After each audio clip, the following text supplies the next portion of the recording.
भगुर्डी वसतिगृहातील मुलींचा कळवण प्रकल्प कार्यालयावर पायी मोर्चा, वॉर्डन विरोधात गंभीर तक्रारी।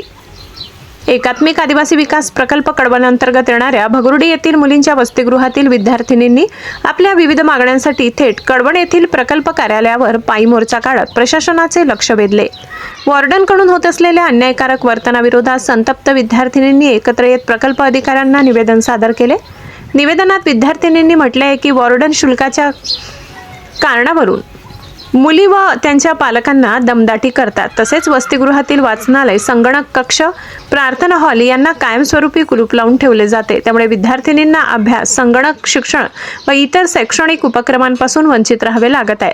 त्यामुळे विद्यार्थिनींच्या शैक्षणिक प्रगतीवर गंभीर परिणाम होत असून मानसिक तणावही वाढत आहे। काही विद्यार्थिनींनी भीतीपोटी पालकांना न सांगता अडचणी सहन केल्याचेही समोर आले। अनेक वेळा तोंडी तक्रारी करूनही दखल न घेतल्याने शेवटी पायी मोर्चाचा मार्ग स्वीकारावा लागल्याचे विद्यार्थिनींनी सांगितले। या मोर्चानंतर प्रकल्प अधिकाऱ्यांनी निवेदन स्वीकारून तातडीने चौकशी करण्याचे व योग्य ती कारवाई करण्याचे आश्वासन दिले। गिरणा वार्ता न्यूज मुख्य संपादक खुशाल देवरे, अभोणा।